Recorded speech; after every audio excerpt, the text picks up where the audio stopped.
साथियों नमस्कार, मैं हूं पंकज उपाध्याय। आप देख रहे हैं अनंत वक्ता। आज पॉलिटिकल चर्चा करेंगे संतोष सिंह जी के साथ में। संतोष भाई संपादक हैं पंचायत खबर वेबसाइट के। आपका यूट्यूब चैनल है, इस पे लगातार वो सक्रिय रहते हैं। आज के वीडियो में हम चर्चा करने वाले हैं जिस समय आज के वक्त में जब इलेक्शन हो चुके हैं, नई सरकार बन चुकी है, हालांकि पूरी बहुमत की सरकार नहीं है, कई लोगों के साथ समर्थन सहयोग से बनी सरकार है। ऐसे में क्या कुछ ऐसा रहा जिसकी वजह से लगातार चीज़ें बनती बिगड़ती गई, जातीय समीकरणों में बड़ा लंबा गैप है। बिहार की बात करते हैं खास करके, जहाँ के संतोष भाई एक्सपर्ट भी हैं। बिहार में क्षत्रिय नाराज है, जबकि पूरे भारत में 25 सवर्ण मंत्री बनाए गए हैं। बिहार के कोटे से एक भी क्षत्रिय मंत्री नहीं है, और इसी बीच में क्षत्रियों की लगातार नाराजगी। संतोष भाई, क्या कारण है? दरअसल पंकज जी, क्या एक तरफ आप देखेंगे कि चुनाव के पहले से ही मोदी सरकार के कुछ मंत्रियों द्वारा या मोदी जी के से जुड़े लोगों द्वारा कुछ ऐसी बयानबाजी की गई थी जिससे क्षत्रिय समाज नाराज रही सही कसर जो चुनाव में टिकट बंटवारा हुआ, उसमें क्षत्रियों की जिस तरीके से संख्या कम की गई, उससे भी बहुत नाराजगी रही। लेकिन चुनाव नतीजे आए, जो अब की बार 400 पार का नारा दिया जा रहा था, उस नारे से इतर, जैसा कि हम और आप जैसे लोग पहले से ही जानते थे कि इस बार बहुमत की सरकार, पूर्ण बहुमत की सरकार नहीं आने जा रही है, संख्या कम, नारे जो कहें, लेकिन लोगों में नाराजगी। अब उसमें एक बड़ा समाज है क्षत्रिय समाज। क्षत्रिय समाज नाराज था। सीटों की संख्या, एक तो टिकट कम दिया गया, सीटों की संख्या भी कम आई। क्षत्रिय गांव से जुड़े होते हैं तो गांव में अन्य लोगों को भी प्रभावित करते हैं, उनके प्रभाव में जो लोग थे वहां बीजेपी को वोटिंग कम। लेकिन बड़ी बात ये रही, और कहा भी गया ये, कि बिहार के मामले में राजनाथ सिंह ने वीटो किया और लगभग जिसको वो चाहते थे या जो सिटिंग सांसद थे, सब लोगों को उन्होंने टिकट दिया। और उसका नतीजा ये हुआ कि जदयू की तरफ से भले ही एक टिकट लवली आनंद को मिला, राजद की तरफ से एक टिकट सुधाकर सिंह को मिला, लेकिन ये दोनों जीत गए। जदयू तो एनडीए में ही है। इधर वाली बात करें तो रूही जीत गए, राधा मोहन सिंह जीत गए, लोजपा से बीना सिंह जीत गई, उधर आर.के. सिंह की हार हो गई क्योंकि पवन सिंह को टिकट नहीं मिला था। इस कारण लोग कह रहे हैं कि लोग मैंने क्षेत्रीय दबदबा। तो अच्छा, औरंगाबाद में सुशील सिंह। बावजूद इसके 6 सांसद बिहार से उनके आए क्षत्रिय। तो 6 में से जो 5 हैं वो एनडीए में ही है। लेकिन एक तो पहले से नाराजगी, ऊपर से बिहार के क्षत्रियों ने आपको चुनाव में सपोर्ट किया। एक सीट जहां आप गिन रहे हैं, जदयू 12 पे आ चुकी है, आप भी लगभग वहीं आके खड़े हो गए हैं। जब लोगों को उम्मीद थी कि क्षत्रिय मंत्री बनाए जाएंगे, इस बार मोदी जी क्षत्रियों पे भरोसा करेंगे, खासकर बिहार के क्षत्रियों पर मंत्री बनाए जाएंगे, लेकिन वो ऐसा नहीं हुआ। तो नहीं हुआ तो नाराजगी स्वाभाविक है।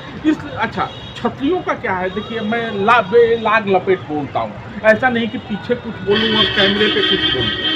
बिहार में हमेशा से ना अनुग्रह नारायण सिंह के ज़माने से और श्री बाबू के ज़माने से, अर्थात मैं बात कर रहा हूँ आज़ादी के तुरंत बाद की, एक अलग तरह की प्रतिद्वंदिता ना भूमिहार और राजपूतों में रही।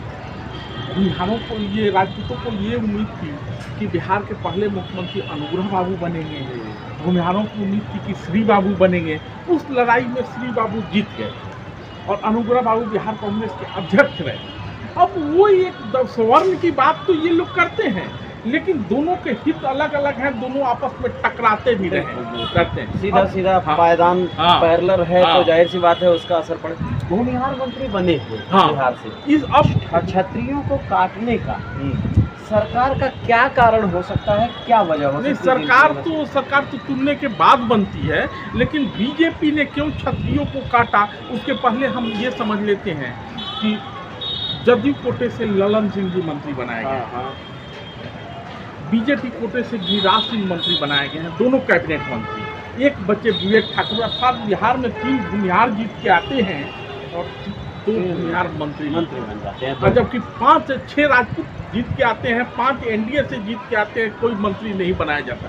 तो उम्मीद के विपरीत ये काम है। अभी तक कोई भी ऐसा चुनाव नहीं रहा होगा जहां बिहार में क्षत्रिय समाज से कोई न कोई मंत्री वंचित रखा गया हो लेकिन समाज को। क्योंकि आरके सिंह को मंत्री बनना था, वो भी पहले मोदी 1 में मंत्री रहे हैं, वाजपेयी के समय मंत्री रहे हैं, राधा मोहन सिंह जी भी मंत्री रहे हैं। तो राधा मोहन सिंह के विषय में तो ये कहा जा रहा था कि अब वो चुनाव लड़ने के मूड में नहीं है, और हैं भी तो वो थोड़ा सा ताकत कम सी, तो वो अब आराम करने की मुद्रा में है। बावजूद इसके वहाँ की गणित को देखते हुए उनको दिया गया और वो जीत भी गए।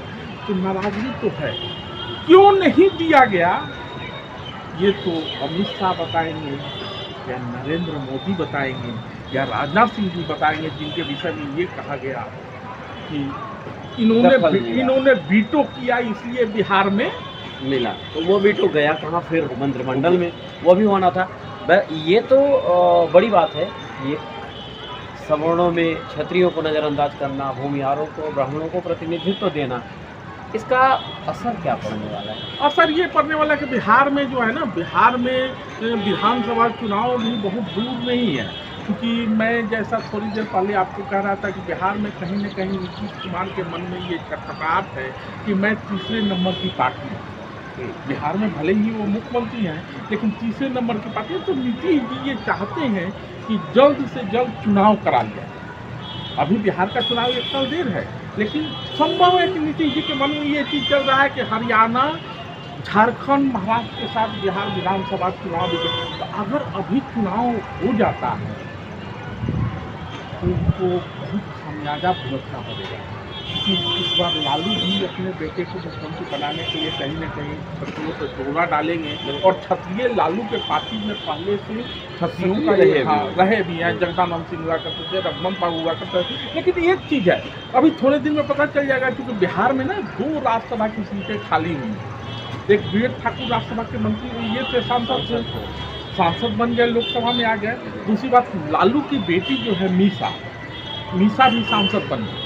तो अब ये देखा जाना होगा कि कहीं ये जो 2 सीटें एनडीए के पास आती है, तो भाजपा की ये कोशिश होगी कि दोनों में से दोनों सीटें हमारे पास आ जाए। और अगर भाजपा के पास आती है तो कहीं न कहीं लोग कह रहे हैं या ऐसी उम्मीद भी है कि किसी न किसी एक क्षत्रिय को राज्यसभा में लाया जाए। ये शायद काफ़ी नहीं होगा, क्योंकि मंत्रिमंडल में जगह तो पाना जाहिर सी बात है जरूरी भी है। वैसे में लोग ये उम्मीद कर रहे हैं कि राज्यसभा में अगर उपेंद्र कुशवाहा भी हार गए हैं, उपेंद्र कुशवाहा का कुशवाहा समाज भी नाराज है, उनको भी नहीं लाया गया है। कुशवाहा की नाराजगी का परिणाम ये हुआ, जैसा लोग कह रहे हैं, हम लोग इस बात को मानते नहीं, लेकिन एक आम चर्चा है कि कुशवाहा वोट जो बाकी जगह पर उसकी वजह से आरके सिंह की हार हुई, किशन सिंह की हार हुई, रामकृपाल यादव की हार हुई। लेकिन आरके सिंह को अगर राज्यसभा में लाया जाता है तो निश्चित तौर पे आरके सिंह को फिर से मंत्री बनाया जाए। अगर वो बनाए जाते हैं तो फिर नाराजगी डैमेज कंट्रोल होने के चांसेज हैं। बहरहाल जो भी है, राजनीति बिहार की राजनीति, 2 राज्यसभा में फिर से चुने जाना और विधानसभा नज़दीक हो, केंद्र में मंत्री ठाकुर न बनना। आप भी तो कुछ टटोलिए, क्या हो सकता है? आपके कोई सवाल हो कमेंट बॉक्स में कमेंट करिए। संतोष भाई आपको मिलते हैं दूसरी वीडियो के साथ, दूसरे विमर्श की बात करेंगे। बने रहिए, बहुत ध्यान से। धन्यवाद, नमस्कार।